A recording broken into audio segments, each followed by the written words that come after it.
शंकर भगवान की जय। आप सभी का दिन शुभ हो। आज मैं आपको प्रदोष व्रत की विधि, उसके उद्यापन और व्रत कथा सुनाऊंगी और भगवान शिव आपकी सारी मनोकामनाएं पूर्ण करें। प्रदोष व्रत। इस व्रत के महात्म्य को गंगा के तट पर किसी समय वेदों के ज्ञाता और भगवान के भक्त सूत जी ने शौनकादि ऋषियों को सुनाया था। सूत जी ने कहा कि कलयुग में जब मनुष्य धर्म के आचरण से हटकर अधर्म की राह पर जा रहा होगा, हर तरफ अन्याय और अनाचार का बोलबाला होगा। मानव अपने कर्तव्य से विमुख होकर नीच कर्म से संलग्न होगा। उस समय प्रदोष व्रत ऐसा व्रत होगा जो मानव को शिव की कृपा का पात्र बनाएगा और नीच गति से मुक्त होकर मनुष्य उत्तम लोक को प्राप्त होगा। सूत जी ने शौनकादि ऋषियों को यह भी कहा कि प्रदोष व्रत से पुण्य से कलयुग में मनुष्य के सभी प्रकार के कष्ट और पाप नष्ट हो जाएंगे।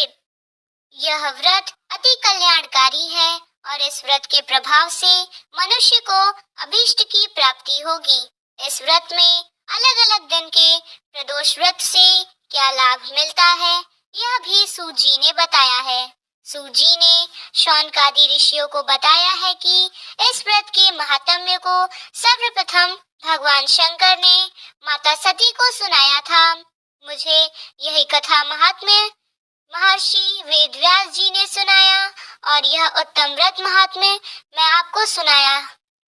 प्रदोष व्रत विधान सूत जी ने कहा, प्रत्येक पक्ष की त्रयोदशी के प्रदोष व्रत कहते हैं। सूर्यास्त के पश्चात रात्रि के आने से पूर्व सायंकाल का समय प्रदोष कहलाता है। मान्यता यह है कि प्रदोष के समय महादेव कैलाश पर्वत के रजत भवन में इस समय नृत्य करते हैं और देवता उनके गुणों का सत्व करते हैं। इस व्रत में महादेव भोले शंकर की पूजा की जाती है। प्रातः स्नान करके भगवान शिव की बेलपत्र, गंगा जल, अक्षत, धूप दीप सहित पूजा करें। संध्या काल में पुनः स्नान करके इसी प्रकार से शिव जी की पूजा करनी चाहिए। प्रदोष काल में घी के दीपक जलाएं। कम से कम 1 अथवा 32 अथवा 100 अथवा 1000। इस प्रकार प्रदोष व्रत करने से व्रती को पुण्य मिलता है। अब आइए सुनते हैं प्रदोष व्रत की पूजा विधि। प्रदोष व्रत के दिन व्रती को प्रातः काल सूर्य से 3 घड़ी पूर्व उठकर नित्य क्रम से निर्वित होकर स्नान कर श्वेत वस्त्र धारण करें। पूरे दिन मन ही मन ओम नमः शिवाय का जाप करें। दोनों पक्षों की प्रदोषकालीन त्रयोदशी को मनुष्य निहार रहा रहे। निर्जल तथा निराहार व्रत सर्वोत्तम है, परंतु अगर यह संभव न हो सके तो नक्त व्रत करें। पूरे दिन सामर्थ्य अनुसार या तो कुछ न खाएं या फल लें। अन्न पूरे दिन नहीं खाना। सूर्यास्त से कम 72 मिनट बाद हविष्ययान ग्रहण कर सकते हैं। अहिंसा, सत्यवचन, ब्रह्मचर्य, दया, क्षमा, निंदा और ईर्ष्या न करना, इन नियमों का पालन करें। जितना संभव हो सके मौन धारण करें। त्रयोदशी के दिन प्रातः काल में यानी सूर्यास्त से 3 घड़ी पूर्व शिव जी का ही पूजन करना चाहिए। प्रदोष व्रत की पूजा शाम 4:30 बजे से लेकर शाम 7 बजे के बीच की जाती है। व्रती को चाहिए कि शाम को दोबारा स्नान कर स्वच्छ श्वेत वस्त्र धारण कर लें। पूजा स्थल अथवा पूजा गृह को शुद्ध कर लें। रंगोली बनाकर मंडप तैयार करें। पूजन सामग्री एकत्रित कर लें। कलश या लोटे में शुद्ध जल भर लें। कुशासन पर बैठकर संकल्प के साथ पंचामृत से अभिषेक करें और शिव जी की पूजा विधि विधान से करें। यदि व्रती चाहे तो शिव मंदिर में भी पूजा जाकर कर सकते हैं। इसके बाद हाथ जोड़कर शिव पार्वती युगल दंपत्ति का ध्यान करके इनकी पूजा करें। ध्यान का स्वरूप एक करोड़ों चंद्रमा के समान कांतिवान त्रिनेत्रधारी, मस्तक पर चंद्रमा का आभूषण धारण करने वाले पिंगल वर्ण के जटाधुधारी, नीलकंठ तथा अनेक रुद्राक्ष मालाओं में सुशोभित वरदहस्त त्रिशूलधारी, नागों के कुंडल पहने व्याघ्र चर्म चरण किए हुए रत्न जड़ित सिंहासन पर विराजमान शिव जी हमारे कष्टों को दूर कर सुख समृद्धि प्रदान करें। ध्यान का स्वरूप 2। हे महादेव, आप श्रण पातक, दुर्भाग्य और दरिद्रता आदि की निवृत्ति करें।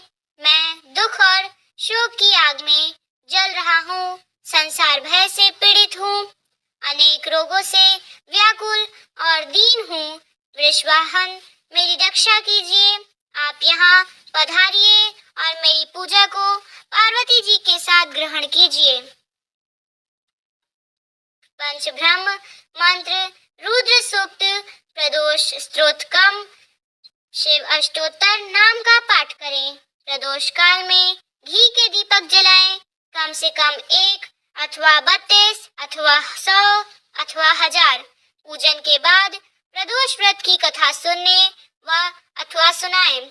कथा समाप्ति के बाद हवन सामग्री मिलाकर 11 या 21 या 108 बार ओम ह्रीं क्लीं नमः शिवाय स्वाहा मंत्र से आहुति दें। इसके बाद शिव जी की आरती करें, उपस्थित जनों को आरती दें, सभी को प्रसाद वितरित करें। उसके बाद भोजन करें। भोजन में केवल मीठी सामग्रियों का ही उपयोग करें। कुछ लोगों की मान्यता है कि प्रदोष व्रत के अगले दिन विष्णु पूजा अनिवार्य है। अब आइए प्रदोष व्रत के उद्यापन की विधि को सुनते हैं। स्कंद पुराण के अनुसार व्रती को कम से कम 11 अथवा 26 त्रयोदशी व्रत के बाद उद्यापन करना चाहिए। उद्यापन के एक दिन पहले यानी द्वादशी तिथि को श्री गणेश भगवान का विधि से पूजन करना चाहिए तथा पूरी रात शिव पार्वती और श्री गणेश के भजनों के साथ जागरण करना चाहिए। उद्यापन के दिन प्रातः काल उठकर नित्य कर्मों से निवृत्त हो जाएं, स्वच्छ वस्त्र धारण करें, पूजा गृह को शुद्ध कर लें, पूजा स्थल पर रंगीन वस्त्रों और रंगोली से मंडप बनाएं। मंडप में एक चौकी अथवा पटरे पर शिव पार्वती जी की प्रतिमा स्थापित करें। शिव पार्वती की विधि विधान से पूजा करें, भोग लगाएं, प्रदोष व्रत की कथा सुने अथवा सुनाएं। हवन के लिए 1.25 किलो आम की लकड़ी को हवन कुंड में सजाएं। हवन के लिए गाय के दूध में खीर बनाएं। हवन कुंड का पूजन करें। दोनों हाथ जोड़कर हवन कुंड को प्रणाम करें। अब अग्नि प्रज्वलित करें। कथा समाप्ति के बाद शिव पार्वती के उद्देश्य से हवन सामग्री या खीर से 11 या 21 या 108 बार ओम उमा सहित शिवाय नमः या ओम ह्रीं क्लीं नमः शिवाय स्वाहा मंत्र का उच्चारण करते हुए आहुति दें। हवन पूर्ण होने के पश्चात शिव जी की आरती करें। उपस्थित जनों को आरती दें।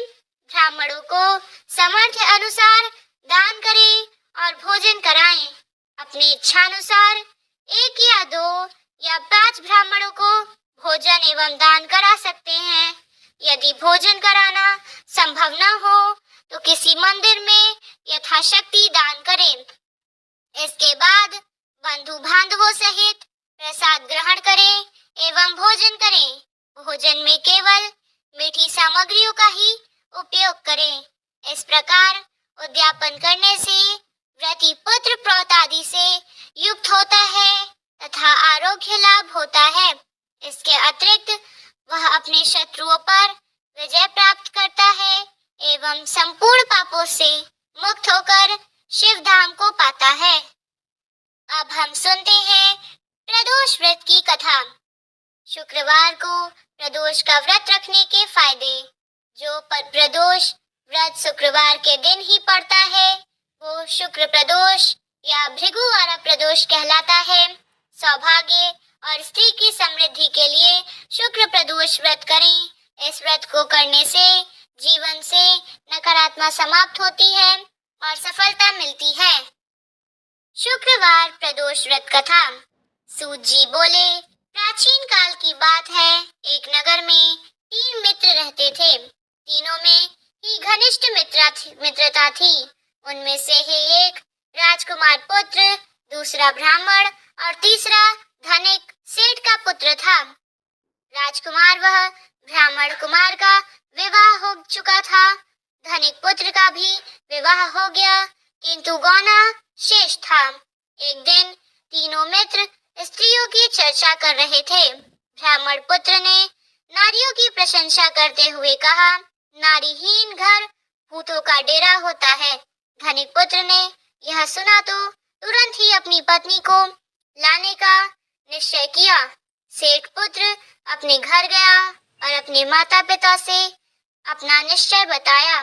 उन्होंने बेटे से कहा कि अभी शुक्र देवता डूबते हुए हैं, ऐसे में बहू बेटियों को उनके घर से विदा करवा लाना शुभ नहीं होता, अतः शुक्रोदय के बाद तुम अपनी पत्नी को विदा करा लाना।